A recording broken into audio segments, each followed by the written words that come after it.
sujud menyembah, berlutut di hadapan Tuhan yang menjadikan kita.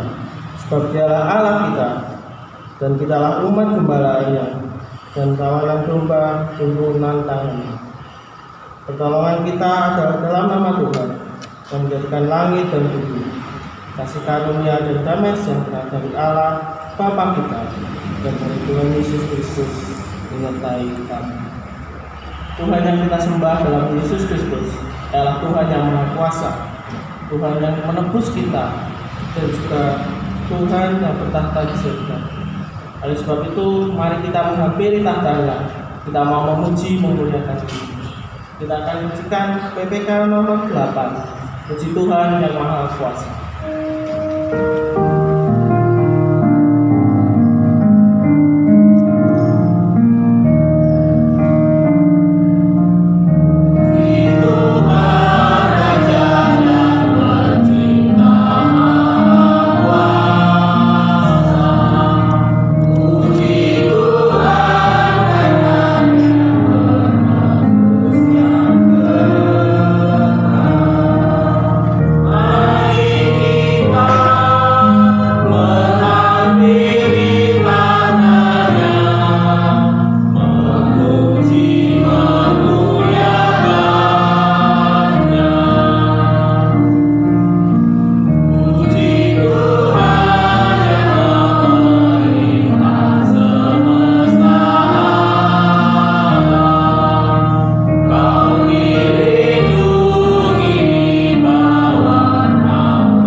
Mazmur nomor 103 ayat yang ke-1 hingga yang ke-10.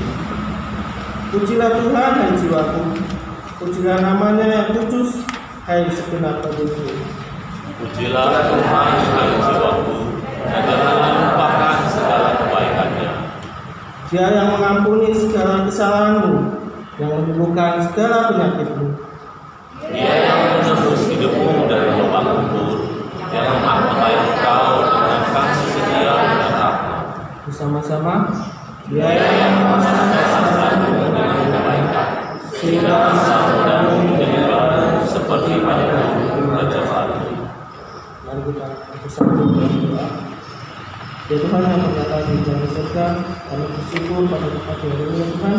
Kau memberikan kami kesempatan ya Tuhan segala Jumatmu terdapat hadir di rumah-Mu ya Tuhan. Kami tidak memuji memuliakan nama-Mu, mempelajari firman-Mu ya Tuhan. Kiranya Kau yang tolong jiwa setiap kami dalam fokus, sehingga setiap kami yang hadir ya Tuhan dapat sungguh-sungguh berkenan kepada-Mu ya Tuhan. Dengan doa kami naikkan hanya ke dalam nama-Mu. Amin. Pada seluruh jemaat dipersilakan untuk berdiri. Kita sadari diri kita adalah manusia yang berdosa, manusia yang tidak dapat menyelamatkan diri kita sendiri. Meskipun kita telah berusaha, meskipun kita mau mencurahkan darah kita, tetapi kita tidaklah layak. sehingga kita akan binasa. Tetapi oleh karena kasih karunia Tuhan, oleh karena kasih-Nya, Dia rela menggantikan kita sehingga kita mendapat penebusan. Kita akan memujikan KM Tuhan kita tak terukur kasih Yesus.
Mari kita berdoa.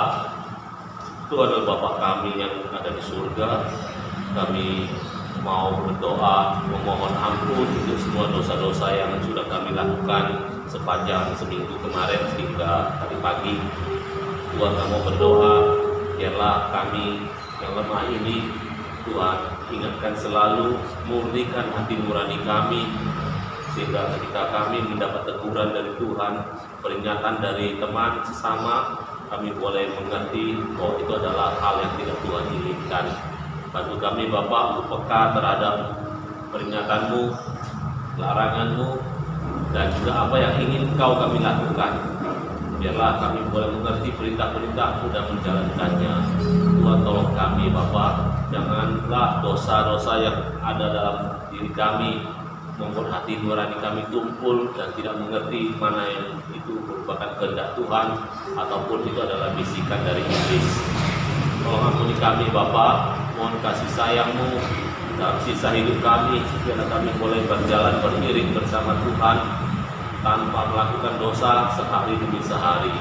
Tolong ya Bapa, kami tahu dengan kekuatan dan kuasa daripada-Mu kami boleh melakukannya. Terima kasih untuk pengampunan-Mu, Dalam nama Yesus kami berdoa. Amin. Kita anugerah kita pada pagi hari ini terambil dari Yesaya pasal 1 ayatnya ke-18. Marilah, baiklah kita berperkara. Firman Tuhan, sekalipun usahamu merah seperti kios musi, akan menjadi putih seperti salju. Sekalipun berwarna merah seperti kain kesumbar, akan menjadi putih seperti kulit putih. Dan petunjuk itu baru terambil dari Matius pasal 22 ayatnya 37 hingga ayat 40. Inilah firman Tuhan. Jawab Yesus kepadanya, kasihlah Tuhan Allahmu dengan segenap hatimu dan dengan segenap jiwamu dan dengan segenap akal budimu. Itulah hukum yang pertama dan itulah hukum yang terutama dan yang pertama. Dan hukum yang kedua dan sama dengan itu ialah kasihlah samamu manusia seperti dirimu sendiri. Pada kedua hukum inilah tergantung seluruh hukum Taurat dan kitab para nabi. Sebagai respon dari berita anugerah dan petunjuk baru, kita mau percaya pada Tuhan, kita mau patuh padanya. Sebab Tuhanlah yang telah menebus kita, sehingga selayaknya kita patuh. Kita akan saksikan KPPK nomor 240, percaya dan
saya undang seluruh jemaat untuk bangkit berdiri.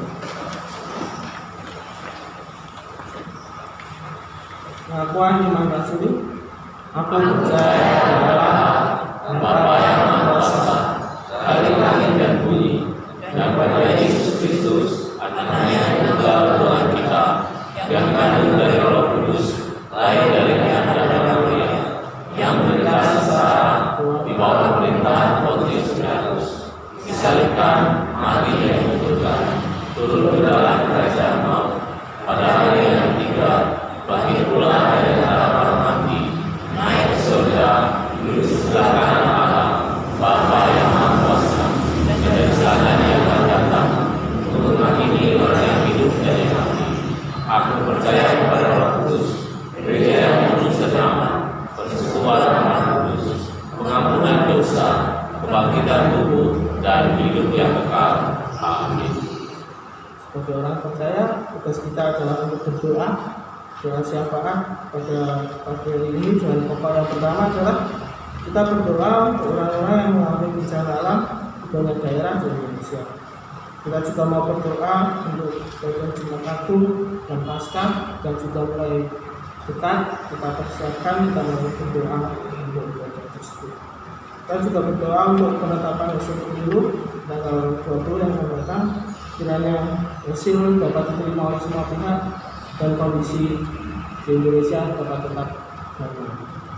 Mari bersama-sama kita naikkan doa kita.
Ya Tuhan, inilah doa kami, kiranya kami jawab seluruh dengan waktu-Mu yang sudah diberikan.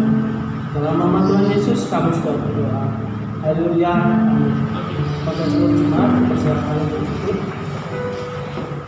Kita akan menyaksikan persembahan pujian dari wanita pejuang iman. Pada wanita pejuang iman dipersilakan. Terima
mau berserah kepada Tuhan. Kita akan menyambut firman Tuhan, kita mau mempersiapkan hati kita mau memperkenalkan hati Tuhan, kita mau bekerja untuknya. Kita tidak mau ada penyesalan dalam hidup kita, sebab penyesalan selalu datang telat. Oleh sebab itu kita mau giat, kita mau menyenangkan hati Tuhan. Kita pujikan KPPK 279, memperkenankan hati Tuhan.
Mari kita berdoa. Sungguh kami bersyukur, ya Tuhan Allah kami, kalau pada kesempatan yang indah ini Tuhan izinkan kami seluruh jemaat-Mu roti hidup dapat berkumpul di tempat-Mu yang kudus, di tempat ini, di dalam kami memuji memuliakan nama Engkau. Dan saat ini ya Tuhan, saatnya kami mau merenungkan kebenaran firman-Mu. Kiranya Tuhan berkati setiap kami, kiranya Roh Kudus-Mu memimpin setiap kami, sehingga kami dapat fokus di dalam merenungkan, memahami kebenaran firman-Mu. Kuduskan, sucikan setiap kami ya Tuhan, agar kami berkenan di dalam membaca firman-Mu, sehingga firman itu terus bertumbuh di dalam kehidupan kami dan kami praktekkan di dalam kehidupan hari lepas hari. Berkati juga hamba-Mu yang terbatas dalam berkata-kata di dalam menyampaikan firman ini. Pakai lidah bibir hamba-Mu sehingga apa yang diucapkan oleh hamba sesuai seluruh dengan kehendak-Mu ya Tuhan. Kami serahkan waktu pemberitaan firman ini dari awal pertengahan hingga akhirnya. Biarlah nama Tuhan dipuji, ditinggikan di dalamnya, dan biarlah Roh Kudus-Mu memimpin setiap kami. Ini doa kami, hanya di dalam nama Tuhan Yesus, Juru Selamat kami yang hidup, kami telah berdoa dan mengucap syukur. Amin. Salam, selamat pagi Bapak Ibu. Halo. Bagaimana kabarnya? Baik. Baik ya. Kita bersyukur kita sudah ada di minggu-minggu Prapaskah atau Jumat Agung yang kita akan merenungkan tentang bagaimana pengorbanan Yesus di atas kayu salib. Mari Bapak Ibu, saya mengajak kita pada pagi hari ini membuka Alkitab kita di dalam Matius pasal 27. Ayatnya yang pertama hingga ayatnya yang ke-8.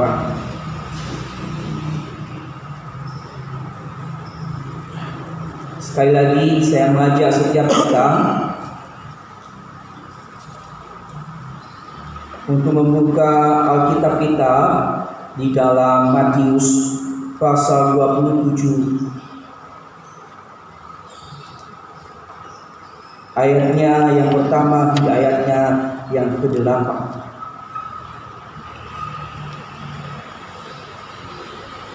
Sudah ditemukan Bapak Ibu? Kalau sudah ditemukan, mari kita baca firman Tuhan ini secara bertanggapan. Saya memulai ayat yang ke-1, Bapak Ibu ayatnya yang kedua. Demikian firman Tuhan. Ketika hari mulai siang, semua imam kepala dan tua-tua bangsa Yahudi berkumpul dan mengambil keputusan untuk membunuh Yesus. 1, 2, 3. Mereka menuntut dia, lalu membawanya dan menyerahkannya kepada Pilatus wali negeri itu. Pada waktu Yudas yang menyerahkan dia melihat bahwa Yesus telah dijatuhi hukuman mati, menyesallah ia. Lalu ia mengambil uang 30 perak itu kepada imam-imam kepala dan tua-tua.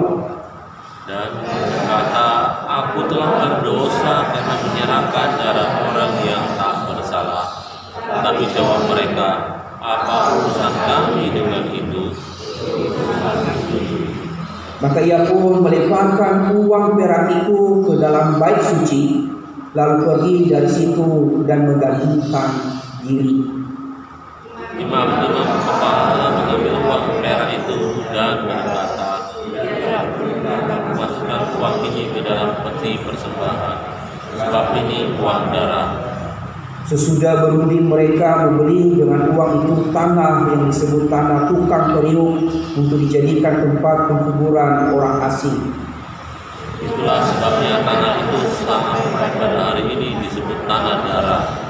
Demikian jauh pembacaan kita hari ini, yang dikatakan adalah berbahagialah setiap kita yang membaca, merenungkan, dan melakukan firman Tuhan itu di dalam kehidupan kita hari lepas hari. Bapak Ibu, saudara-saudariku, kita harus mengakui bahwa setiap kita adalah tidak sempurna.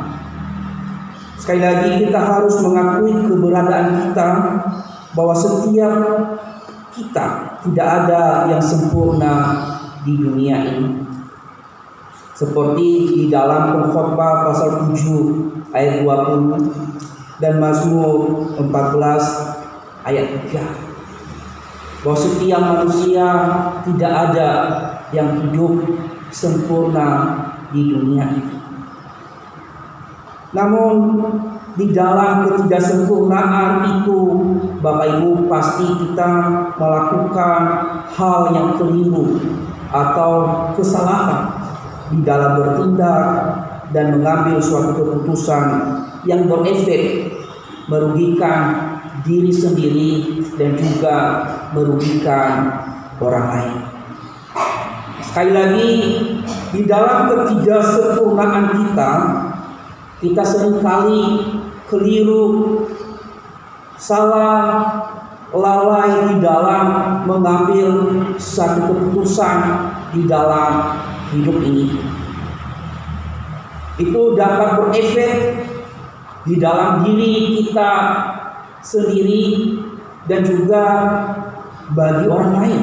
Misalnya Bapak Ibu, kekeliruan dalam memilih usaha atau pekerjaan, kekeliruan dalam memilih kampus dan jurusan yang harus ditempuh, kekeliruan juga dalam memanfaatkan waktu bekerja dengan baik saat masih muda, dan juga di dalam mengatur dan mengelola keuangan, dan kekeliruan di dalam membina rumah tangga, dan banyak hal lain yang membuat kita keliru, salah di dalam mengambil sebuah keputusan di dalam hidup.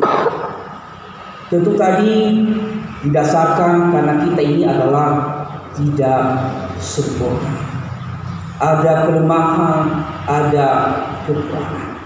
Nah, tentu di dalam semua contoh yang sudah saya sampaikan tadi, salah satunya adalah ketika kita keliru di dalam memanfaatkan waktu, di dalam bekerja dengan baik. Ya, hampir rata-rata di tempat ini adalah sudah orang tua dan sudah umur di atas saya. Mungkin di dalam umur yang sudah tua ini baru terasa kalau saya masih muda, sudah bekerja dengan baik, mungkin nasib saya tidak seperti ini. Ya, baru timbul penyesalan di akhir masa tua. Itu salah satu kekeliruan.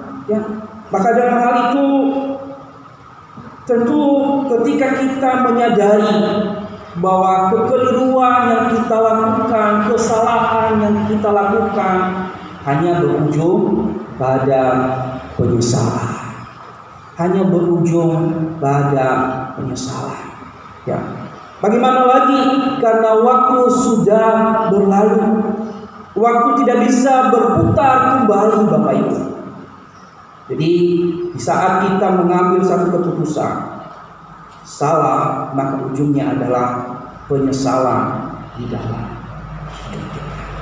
Seperti pepatah yang mengatakan, Bapak Ibu, penyesalan selalu datang terlambat. Penyesalan selalu datang terlambat.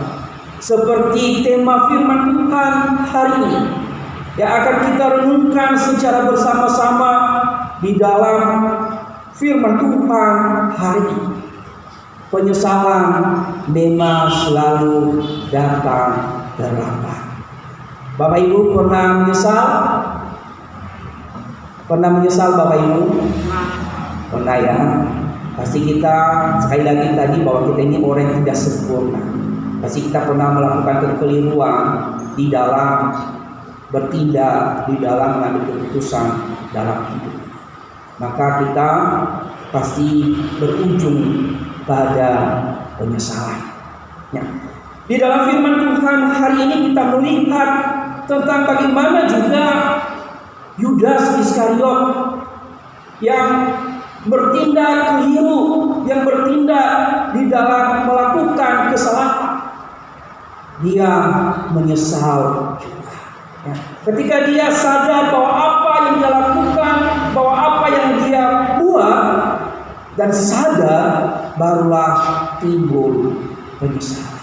Nah, kita harus tahu Bapak Ibu bahwa kekeliruan yang dilakukan oleh Yudas Iskariot ini adalah kekeliruan ketika dia menjual atau mengkhianati sang guru, yaitu Tuhan Yesus Kristus. Siapa Yudas? Yudas Iskariot adalah salah satu murid Tuhan Yesus, atau salah satu dari 12 murid Tuhan Yesus yang dipilih langsung oleh Tuhan Yesus untuk mendampingi dia di dalam melakukan pelayanan saat itu. Yudas. Yudas juga bukan hanya sekedar murid yang biasa, Bapak Ibu. Yudas bukan hanya sekedar murid yang hanya ikut-ikutan. Yudas Iskariot adalah murid yang dipilih, ditetapkan oleh Allah untuk ambil bagian di dalam pelayanan yang Tuhan Yesus kerjakan. Dan kita tahu bahwa Yudas ini adalah dipercayakan sebuah kepercayaan yang berharga.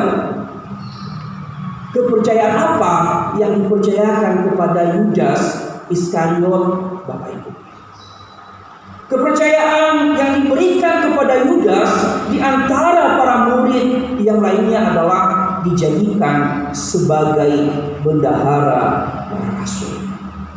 Dijadikan sebagai bendahara para rasul dan murid Tuhan Yesus atau Yesus saat itu di dalam melakukan pelayanan. Ini adalah salah satu kepercayaan yang luar biasa yang dipercayakan kepada Yudas sebagai bendahara para murid dan bendahara Tuhan Yesus di dalam pelayanan. berharga bukan? Berharga. Mulia enggak? Mulia. Tidak semua orang bisa dipercayakan untuk menjadi seorang bendahara. Tidak semua orang bisa dipercayakan sebuah tanggung jawab di dalam pelayanan yang akan dikerjakan. Tetapi Yudas dipercayakan sebuah tanggung jawab yang besar untuk menjadi seorang bendahara para murid Yesus. Kalau kita membaca di dalam Yohanes, Bapak Ibu, di sana dijelaskan bahwa dia adalah seorang bendahara, ya, bendahara yang baik, bendahara yang dipercayakan oleh para murid atau Tuhan Yesus saat itu. Di dalam Yohanes 12 ayat yang kelima yang kelima. Namun Bapak Ibu, di tugas yang dipercayakan sebagai bendahara, Yudas tidak memanfaatkan kepercayaan itu dengan baik. Yudas tidak melakukan tugas itu dengan benar. Tetapi apa yang dilakukan oleh Yudas yang Bapak Ibu tahu adalah Yudas menyalahgunakan kepercayaan yang diberikan oleh Tuhan Yesus dan para murid. Dia mengambil uang yang dipercayakan untuk dipegangnya. Di dalam Yohanes 12 ayat 6. Dia sering mengambil, mencuri uang yang dipegangnya atau kas para murid saat itu untuk kebutuhan diri sendiri, untuk keperluan diri sendiri. Kalau tadi dipercayakan tugas yang mulia, tetapi Yudas salah di dalam melakukan tugas yang dipercayakan. Justru dia mengambil kas yang dipercayakan untuk dipegang untuk kebutuhan diri sendiri. Jadi Bapak Ibu, Yudas adalah seorang bendahara yang tidak jujur, seorang bendahara yang korupsi, seorang bendahara yang tidak bertanggung jawab, yang suka mengambil keuntungan bagi dirinya sendiri. Dan inilah titik kelemahan Yudas yang membuat Yudas mengkhianati Yesus, yang membuat Yudas menjual Yesus karena cinta uang. Karena cinta uang. Titik kelemahan Yudas, dia tidak bisa bangkit. Dia terus hidup di dalam titik kelemahannya karena dia suka uang besar. Dan karena cinta uang, Bapak Ibu, kalau kita membaca di dalam kitab Injil ini, membuat Yudas Iskariot gelap mata. Gelap mata karena cinta. Jadi inilah penyebabnya, apa yang membuat Yudas Iskariot mengkhianati sang gurunya yang sudah bersama-sama selama ini di dalam melakukan pelayanan. Dua hal yang saya lihat di dalam diri Yudas yang membuat dia menyelirit di dalam menjadi seorang murid yang sejati, di luar apa yang sudah ditetapkan Allah bagi dirinya sebagai Allah yang dipakai oleh iblis untuk menyerahkan Yesus. Hal yang pertama yang kita bisa lihat yang membuat Yudas mengkhianati dan menjual gurunya kepada para tua dan para imam-imam Yahudi saat itu, yang tidak suka, yang tidak senang dengan keberadaan Yesus saat itu. Hal yang pertama yaitu adalah kembali tadi, Yudas terlalu cinta uang. Yudas terlalu cinta uang. Bukan berarti orang tidak membutuhkan uang, tetapi Yudas memiliki kecintaan uang di dalam hidupnya. Uang adalah prioritas utama di dalam kehidupan Yudas. yang paling penting, yang paling utama di dalam pikiran Yudas, di dalam kehidupan Yudas, sehingga membuat dia gelap mata,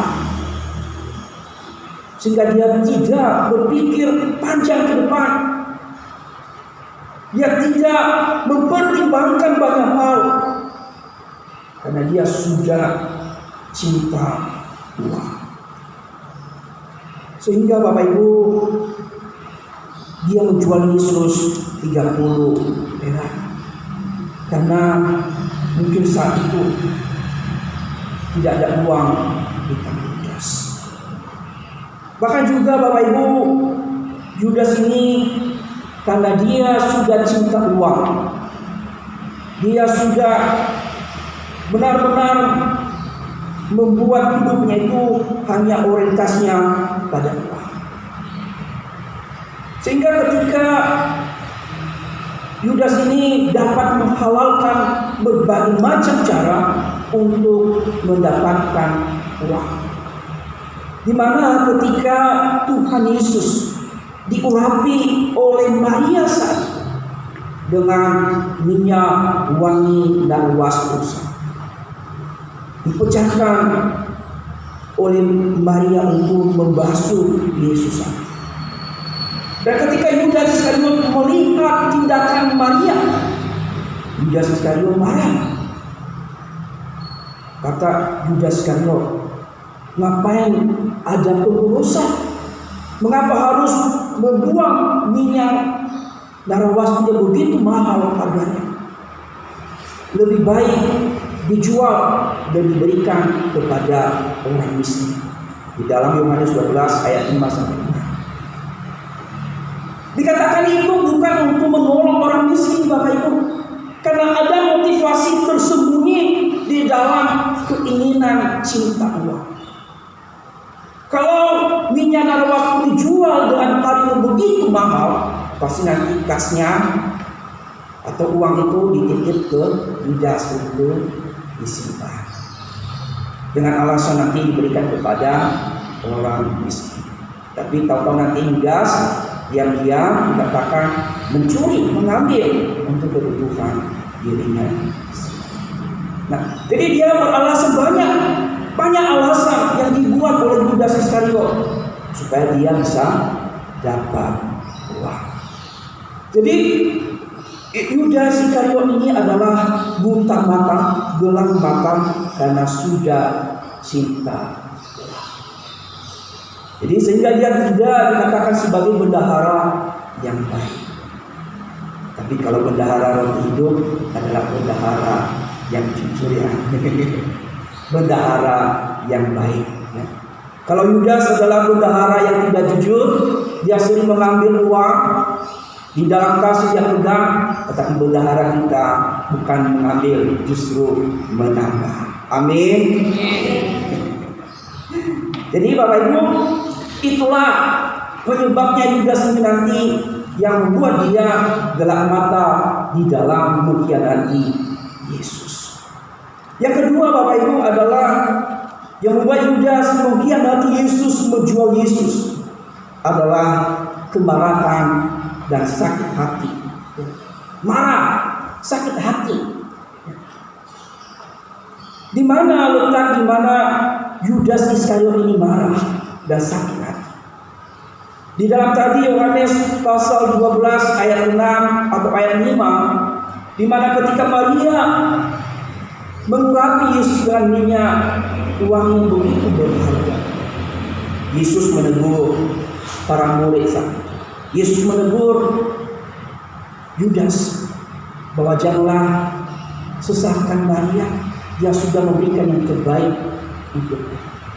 Karena dia ditegur oleh Yesus, karena dia dihalangi oleh Yesus untuk mendapatkan keinginan yang dia inginkan, membuat Yudas marah, sakit hati, karena keinginannya tidak tercapai untuk mendapatkan uang. Dikatakan di dalam Matius pasal 26 Bapak Ibu, ketika Yesus menegur Yudas Iskariot, dia pergi kemana? di dalam ayat 14 dan ayat 16. Mari kita lihat sama-sama. Matius 26 ayat 14 dan 16. Ketika Tuhan Yesus menegur dia, janganlah sesatkan Maria. Dan dia marah, dia sakit hati, keinginan tidak tercapai. Lalu dia dalam mata, dia pergi kepada para imam, para tua-tua Yahudi untuk bersekongkol, untuk menyerahkan Yesus kepada mereka. Dan dibayar berapa? 30 perak. Mari kita baca di dalam Matius 26 ayat 14 sampai ayat yang ke-16. Kita tolong Ibu Krisma untuk membaca untuk kita. Matius 26 ayat 14 sampai 26.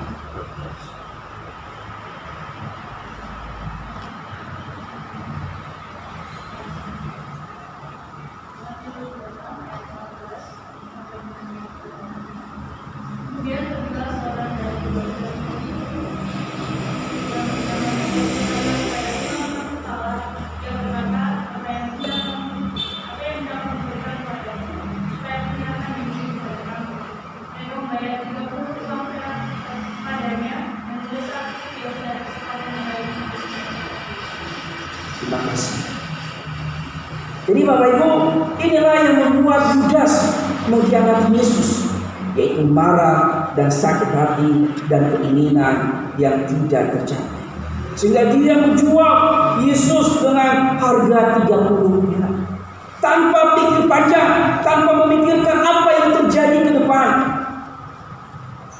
Dia menjual sang guru yang sudah lama bersama dengan dia selama.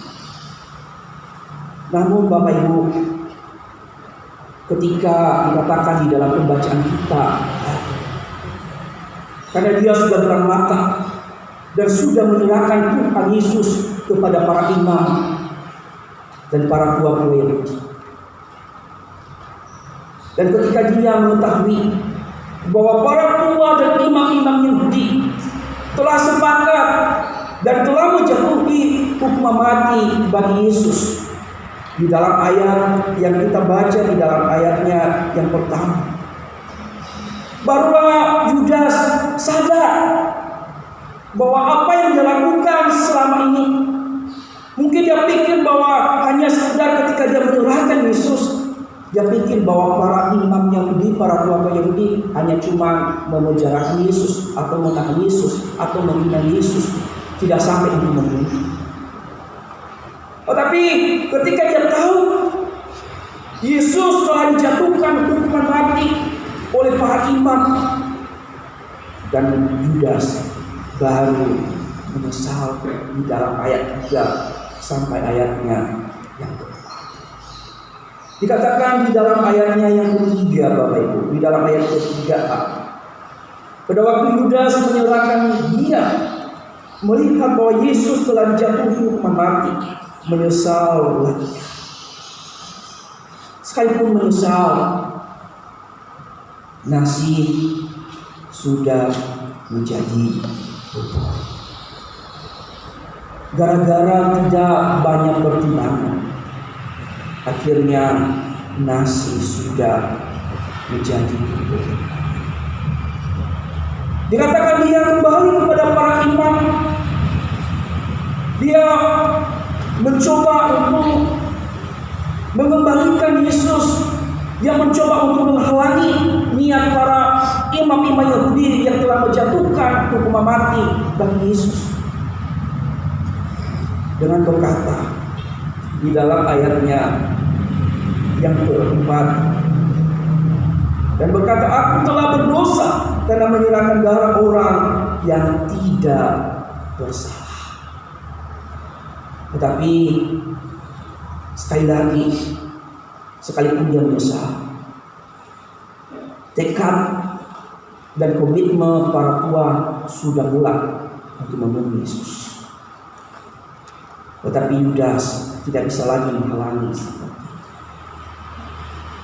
Menyesal Yudas, menyesal amat dalam, karena hanya gara-gara cinta uang, marah dan sakit hati.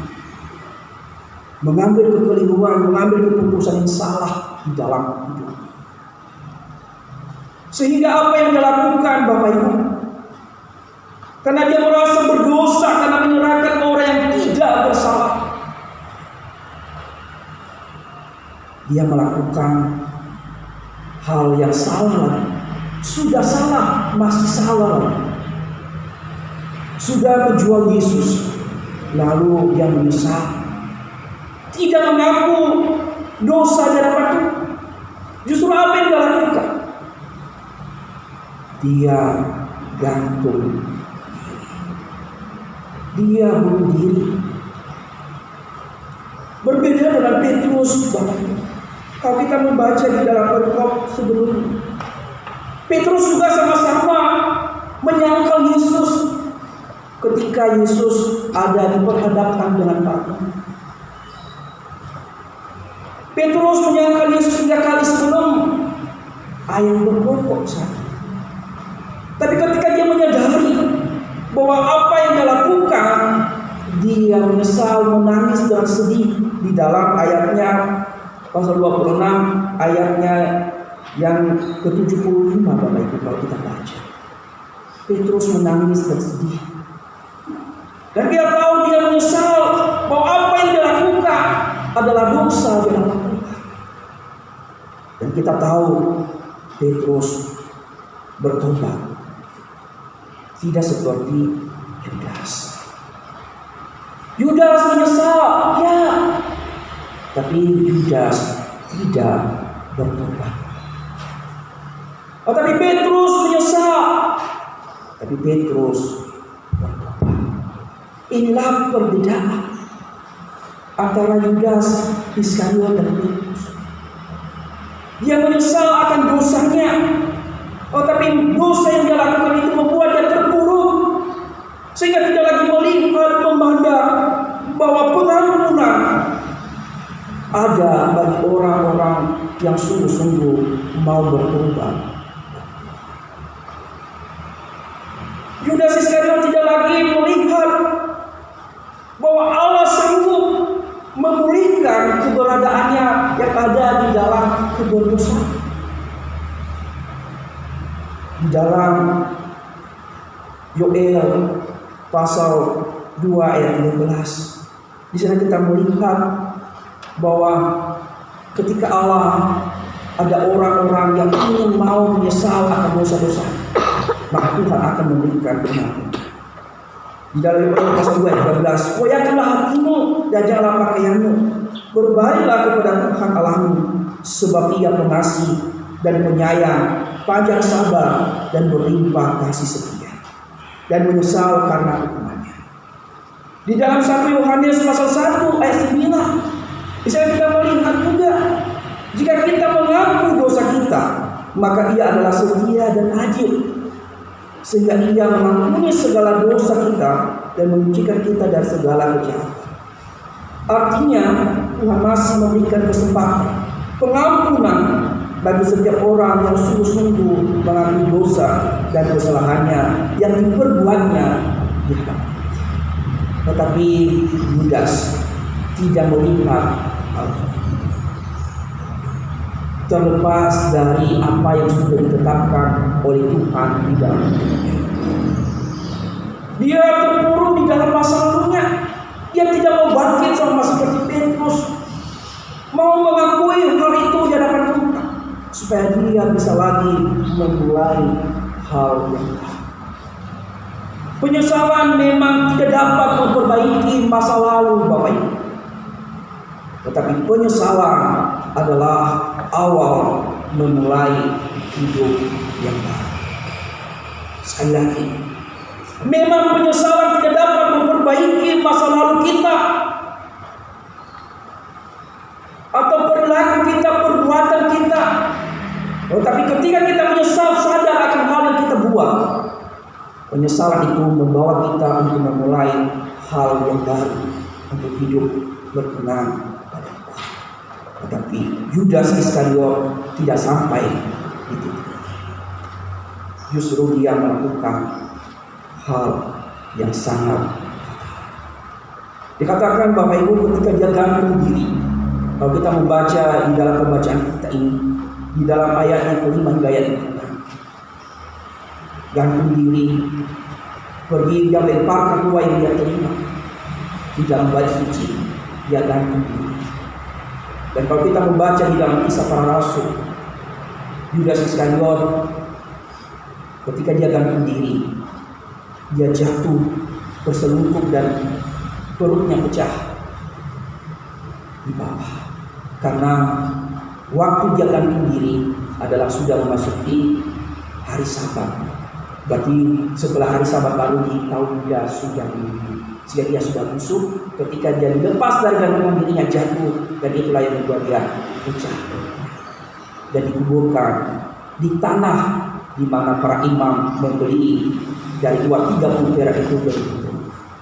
Kalau kita membaca di Kisah Para Rasul, Bapak.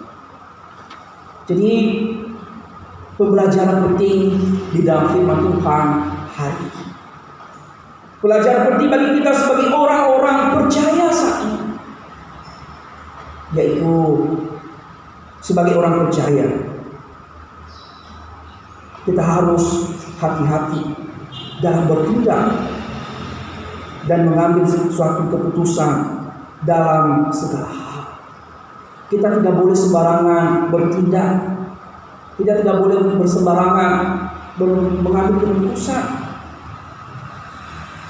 sebab nanti kita bisa menyesal sama seperti Yudas. Dan penyesalan itu kita tidak bisa lagi memperbaikinya.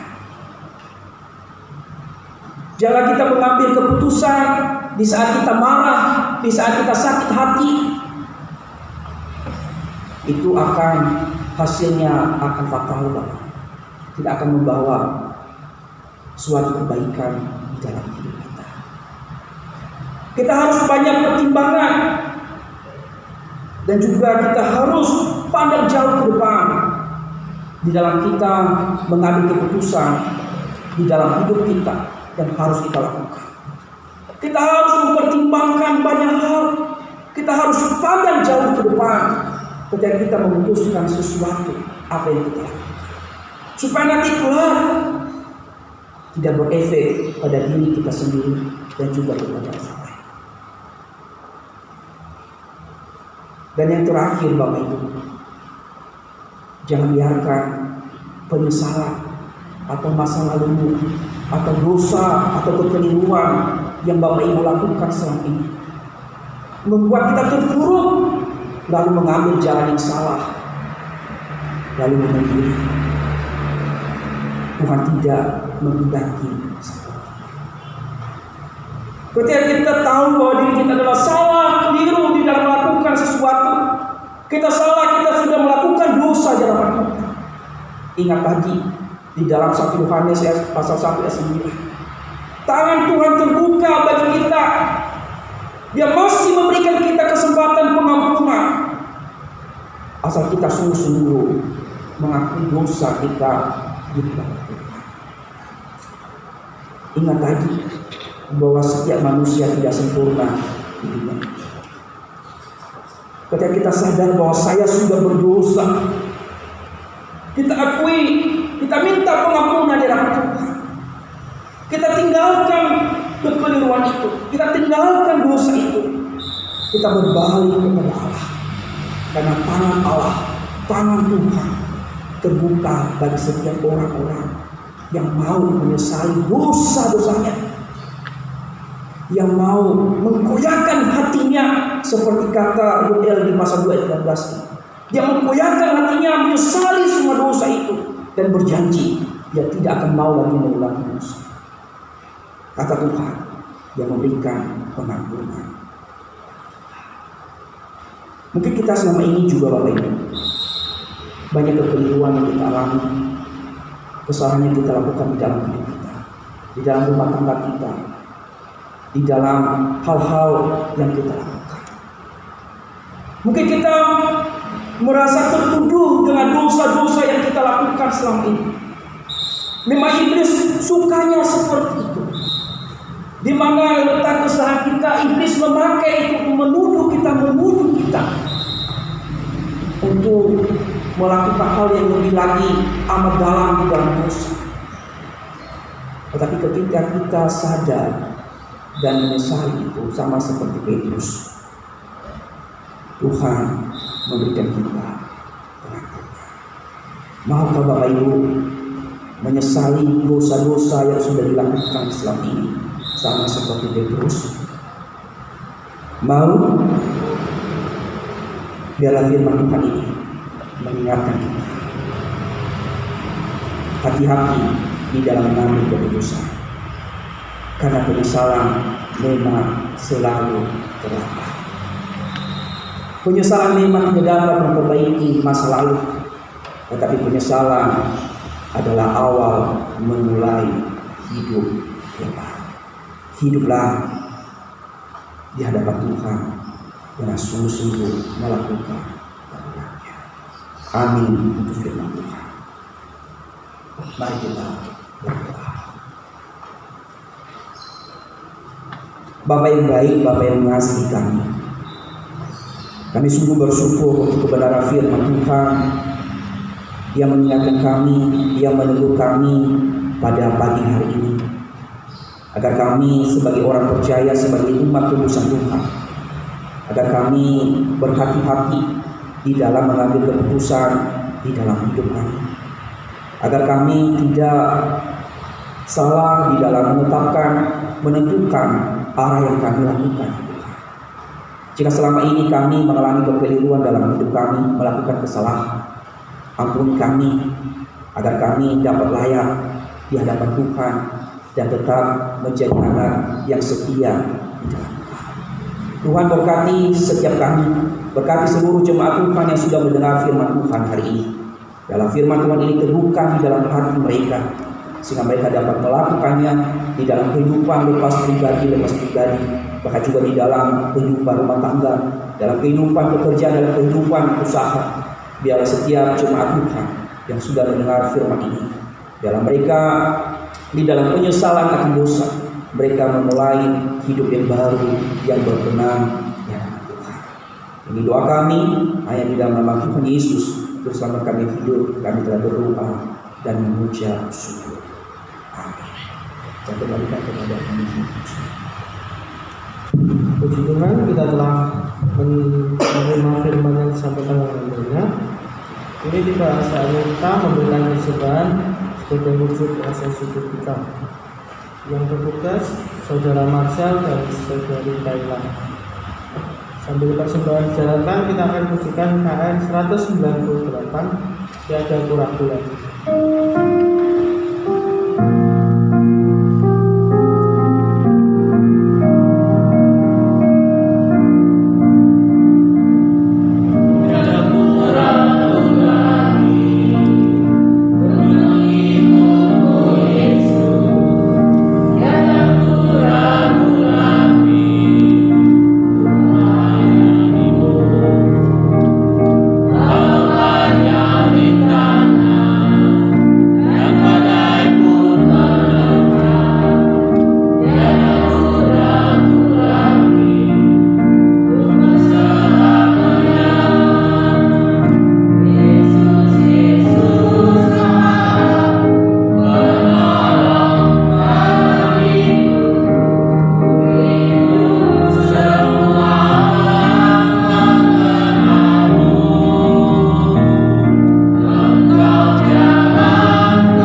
Tuhan Allah Bapa kami yang bertata di dalam kerajaan surga, kami sangat bersyukur dan terima kasih Tuhan pada hari ini Tuhan. Kami dapat berkumpul di tempat ini untuk memuji dan memuliakan nama-Mu ya Bapa. Tuhan, kami anak-anak-Mu yang telah memberikan persembahan maupun yang belum memberikan persembahan Tuhan, kami mohon Tuhan agar Engkau selalu memberikan apa yang terbaik kepada Tuhan. Tuhan, persembahan ini Tuhan hanya sebagian kecil Tuhan dari anugerah yang telah Engkau berikan kepada hamba-Mu. Tuhan, agar persembahan ini Tuhan dapat untuk memberikan apa yang pada majelis Tuhan untuk memberikan apa yang terbaik Tuhan. Terima kasih Tuhan, terima kasih persembahan ini Tuhan. Dan doa yang jauh dari sempurna ya Tuhan, hanya kami alaskan dalam satu nama yaitu Tuhan Yesus Kristus yang hidup. Amin.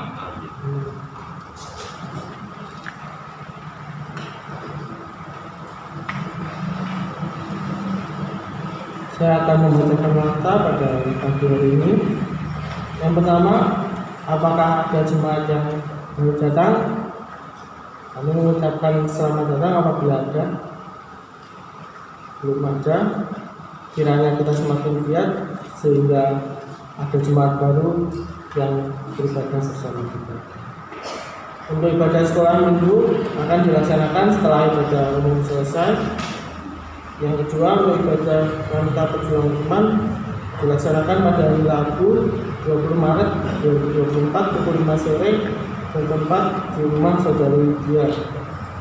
Untuk renungan oleh Ibu Suci, liturgus Ibu Armiati, musik Evangelis Averius, dihimbau pada seluruh kaum wanita untuk dapat datang ke ibadah.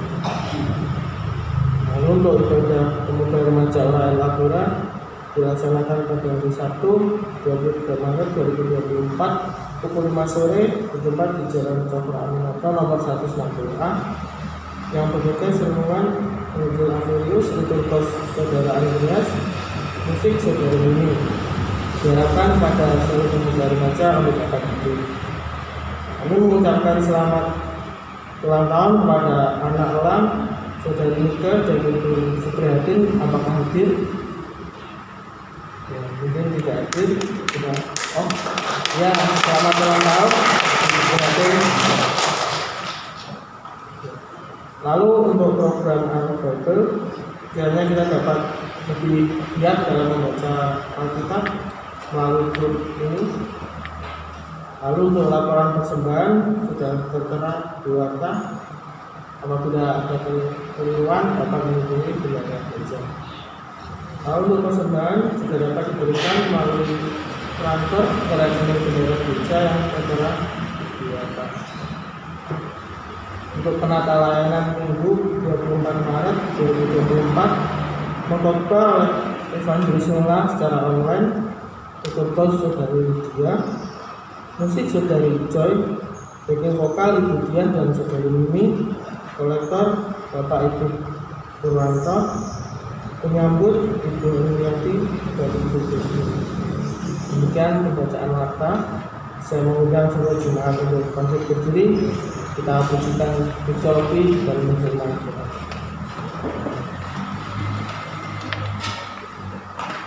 Tuhan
kita akan menerima berkat yang berasal dari Tuhan.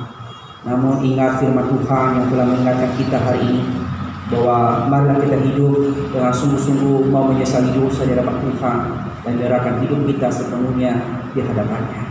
Marilah kita pulang dan kita terima berkat yang berasal dari Allah.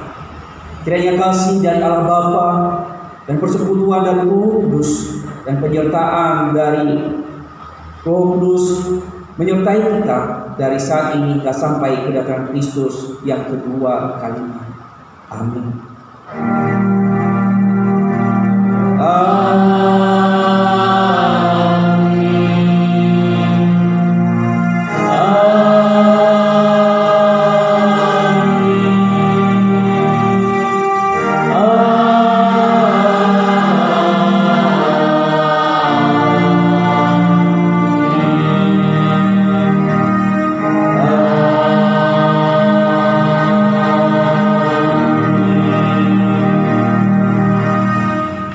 Ibadah kita selesai, saat kedua silakan.